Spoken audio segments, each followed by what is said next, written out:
Bien qu'étant un organe doué d'automatisme, le cœur est parcouru de fibres nerveuses appartenant au système nerveux autonome, dont l'une des missions est de réguler sa fréquence de battement de façon non volontaire. Il est composé de deux systèmes antagonistes mais complémentaires.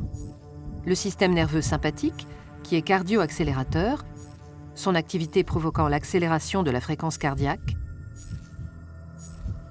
et le système nerveux parasympathique, qui lui est cardiomodérateur. L'activité de ces systèmes n'est jamais nulle. Elle permet une régulation constante de la pression artérielle et de la fréquence cardiaque, dont la valeur moyenne est d'environ 70 à 75 battements par minute. La régulation de la fréquence cardiaque est un dialogue permanent qui s'établit entre la région du cœur et la base du cerveau par l'intermédiaire d'un circuit de fibres nerveuses. Des récepteurs sensoriels, appelés barorécepteurs, sensibles aux variations de la pression artérielle, sont situés au niveau du sinus carotidien et de la crosse aortique.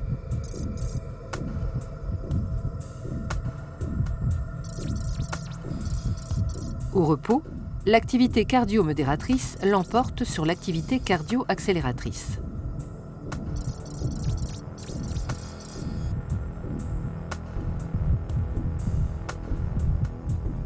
Dans le cas d'une augmentation de la pression artérielle, les barorécepteurs sont stimulés, ce qui se traduit par une augmentation de la fréquence des signaux nerveux transmis par les nerfs de Hering et de Sion vers un centre nerveux bulbaire situé dans le bulbe rachidien, au-dessus de la moelle épinière.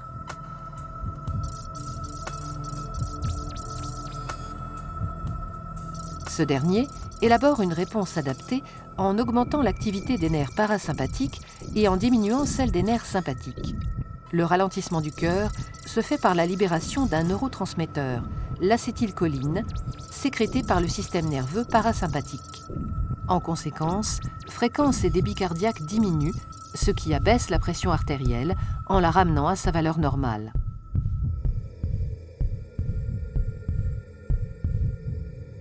En cas de diminution de la pression artérielle, le mécanisme inverse se met en place. La fréquence des signaux transmis par les nerfs de Hering et de Sion vers le centre nerveux bulbaire est réduite.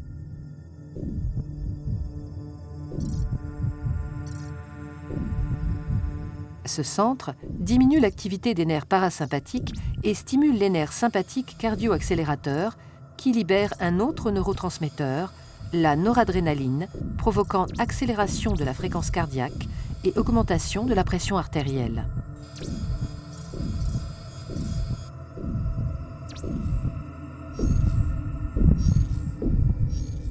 Ces mécanismes constituent une boucle de régulation qui contribue à maintenir la pression artérielle dans d'étroites limites autour d'une valeur de référence.